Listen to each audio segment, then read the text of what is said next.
Boa tarde, meu nome é Jamile Santos Correia, eu sou do segundo ano A. Meu grupo é composto por Bianca, Gustavo Leite, Eric e Isabel.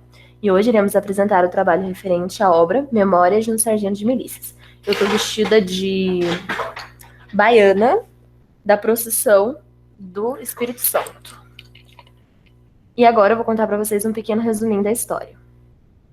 A obra Memórias de um Sargento de Milícias nos traz a história de um rapaz chamado Leonardo, fruto do amor de um vendedor de roupas, Leonardo Pataca, e uma camponesa, Maria Hortaliça. O menino teve uma infância muito conturbada. Fora primeiramente abandonado pela mãe, a qual fugiu para Portugal com um capitão, e depois pelo pai, que sofria imensamente pela perda de seu derradeiro amor. Por isso foi criado por seu padrinho, que sentia um enorme afeto por seu afilhado. Sempre quisera que o pequeno garoto fosse padre. Porém, desde pequeno aprontava suas traquinagens e era malandrinho, demais, sendo expulso da escola e até mesmo da igreja. Com um pouco mais de idade, conhecera seu grande amor, Luizinha, filha de Dona Maria, uma amiga do compadre. Entretanto, encontrara também um rival, que desde o começo sabia que não cheirava coisa boa e acaba bolando umas poucas e boas contra ele, juntamente com a comadre e o compadre. Durante este processo, infelizmente, o garoto perde seu padrinho e, para seu desgosto, tem que voltar à casa do pai, o qual fica responsável por sua herança. Ele acaba não entendendo bem, se entendendo bem com a esposa de seu pai, Chiquinha, e acabam tendo uma enorme discussão, e ele foge novamente. Nesta fuga, reencontra um antigo amigo de malandragem, e junto dele, seu amor passageiro, Vidinha, uma mulata extremamente risonha e que cantava super bem. Mas quando o santo é muito bom, a gente sempre desconfia. Arranjara mais dois rivais, os primos de Vidinha, que se mordem de raiva ao ver que Leonardo conquista Vidinha. E o denunciam para Vidigal, que prende o pobre garoto, o transformando em granadeiro. Do outro lado da história, Luizinha é forçada a se casar com José Manuel, que a trata extremamente mal. Em busca de salvá-los, a comadre e Dona Maria vão atrás de Maria Regalada, uma ex-amante de Vidigal, que concorda em ajudá-las fazendo um trato com Vidigal, dizendo que se ele soltasse Leonardo, voltaria a namorar com ele. Neste momento, no mesmo ponto da história, José Manuel sofre um ataque apoplético. Assim, estando os dois libertos, se reencontram no enterro e reacende a chama do amor. Por isso, Vidigal transforma Leonardo em um sargento de milícias. Logo, ele se casa com Luizinha. Depois de um tempo, Dona Maria e Leonardo Pataca falecem, fazendo com que eles fiquem com a herança. Oi, eu sou a Isabela e eu tô vestida de meirim e eu vou falar um pouco sobre o clímax do enredo. O clímax se dá no momento em que a comadre e Dona Maria se juntam em busca da soltura de Leonardo da cadeia e a libertação de Luizinha de José Manuel. Primeiramente, vão atrás de Maria Regalada, uma das ex-namoradas de Vidigal, pela qual ele morria de amores. Maria Regalada faz um acordo com Vigal que se ele soltasse Leonardo, eles voltariam a namorar. Em contrapartida, José Manuel sofre um infarto e Luizinha está livre agora. Após a soltura de Leonardo, Vidigal o transforma em um sargento de milícias. E durante o enterro Luizinha e Leonardo se reencontram, o amor reacende, daí pra frente tudo começa a dar certo. Eu sou a Bianca, eu tô vestida de comadre, e eu vou falar um pouco onde e como se dá o desfecho da narrativa. José Manuel, que era marido de Luizinha, ele ligava apenas para o dinheiro dela e a tratava muito mal. Vendo isso, Dona Maria começa a preparar uma ação judicial contra ele. Porém, antes que fosse concretizado, ele morreu de um ataque apoplético. Depois do enterro, Luizinho e Leonardo eles começaram a se preparar para se casar.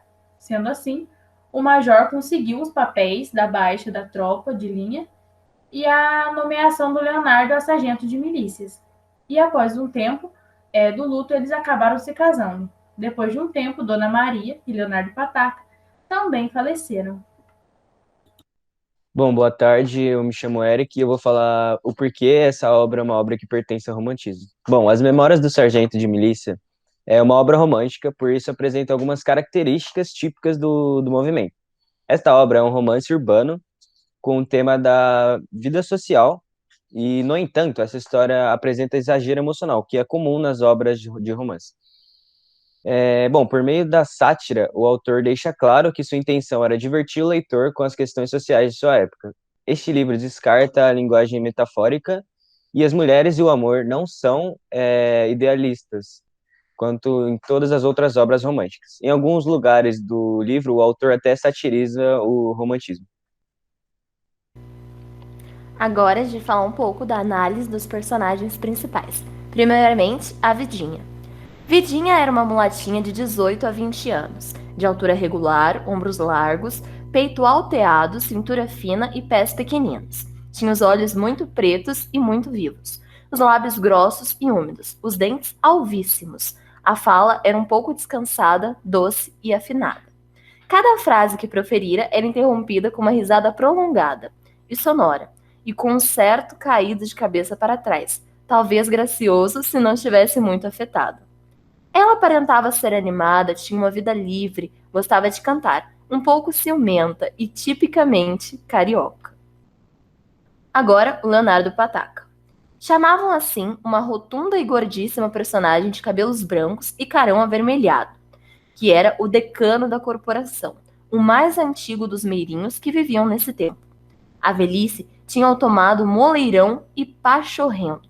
Com sua vagareza, atrasava o negócio das partes. Não procuravam, e por isso jamais saía da esquina. Passava ali os dias sentado na sua cadeira, com as pernas estendidas e o queixo apoiado sobre uma grossa bengala, que depois dos 50 era sua companheira infalível. Do hábito que tinha de queixar-se a todo instante de que só pagassem por sua citação a módica quantia de 320 réis, lhe viera o apelido que juntamente ao seu nome, Pataca. Maria da Hortaliça. Quitandeira das praças de Lisboa, salóia rechonchuda e bonitota. Afinal de contas, a Maria sempre era salóia. Maria é um tanto quanto sem vergonha, jamais ficará sem seu rabo de saia.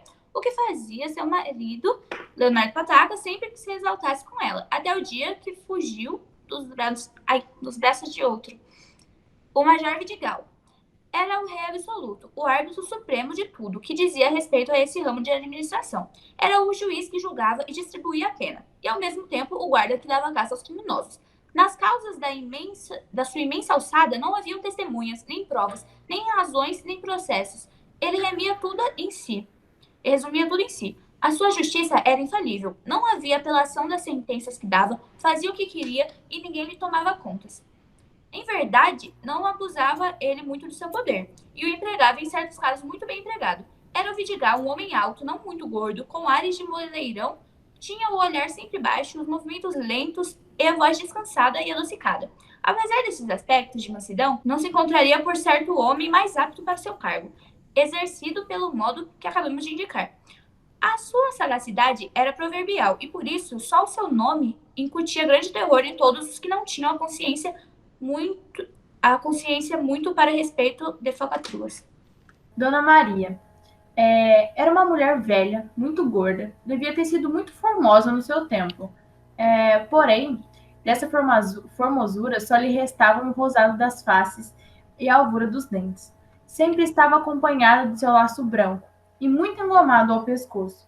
Estava penteada de burguês, que eram dois grossos cachos caídos sobre a fonte. O amarrado do cabelo era feito na coroa da cabeça, de maneira que simulava um penacho. Dona Maria tinha um bom coração, era devota e amiga dos pobres. Porém, em compensação dessas virtudes, tinha um dos piores vícios daquele tempo e daqueles costumes, era a mania das demandas. Como era rica, Dona Maria alimentava seu vício largamente em suas demandas.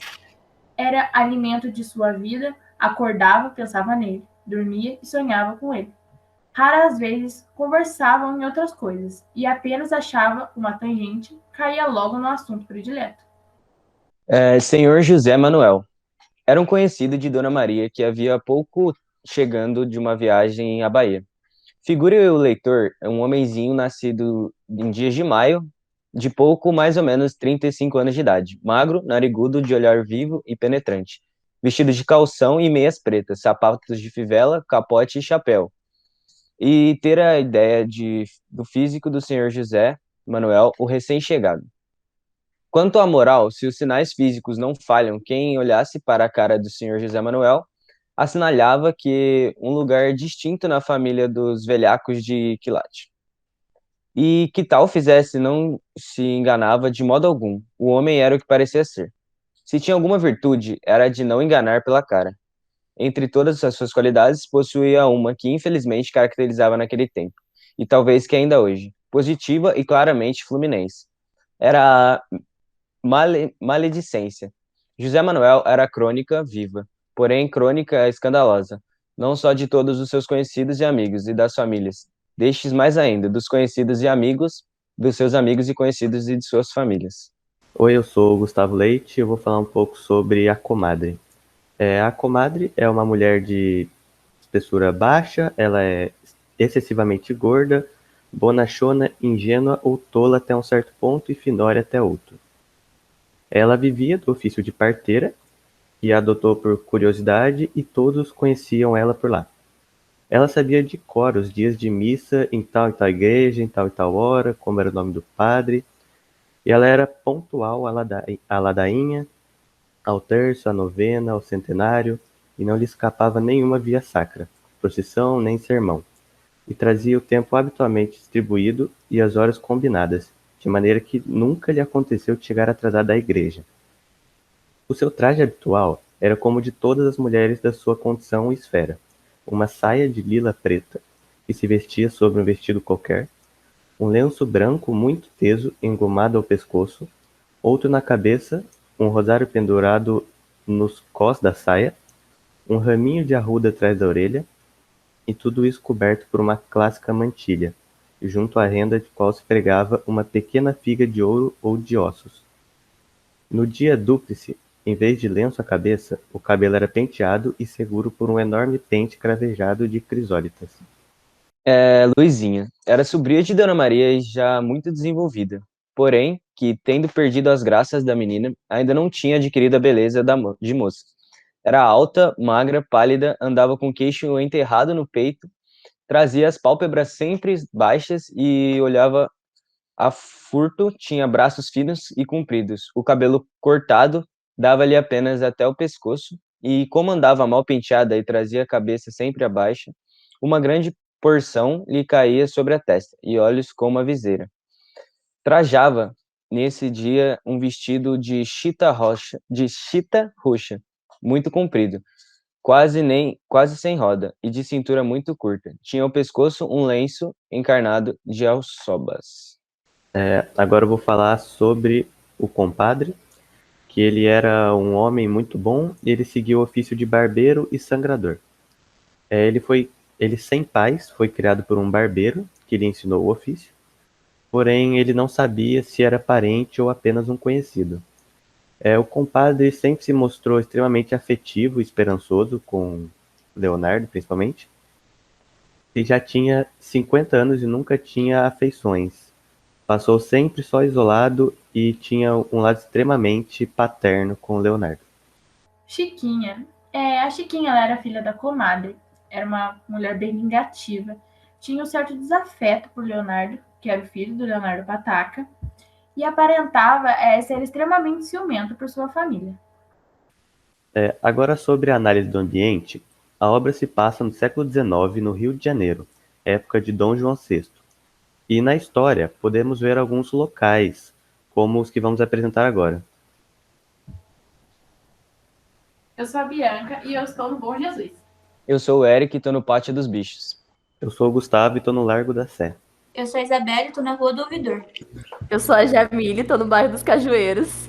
Agora sobre o tempo cronológico. Toda a história se desenrola em uma ordem cronológica.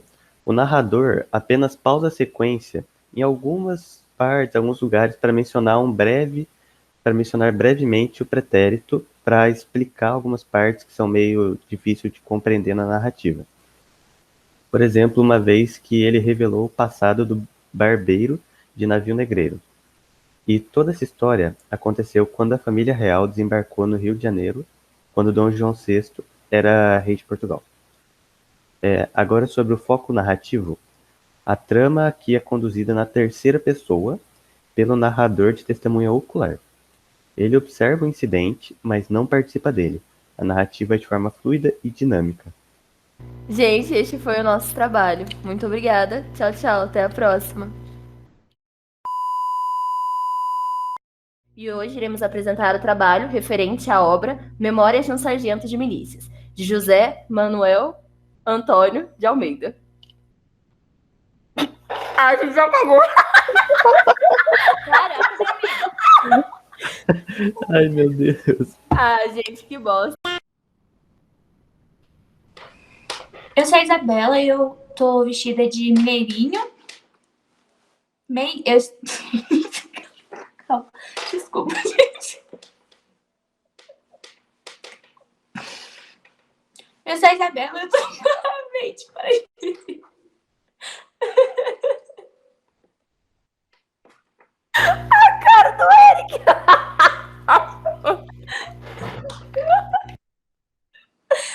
Leitinho, para, por favor. Ô, gente, por que vocês estão com a câmera aberta? Eu tava com a câmera fechada o tempo todo.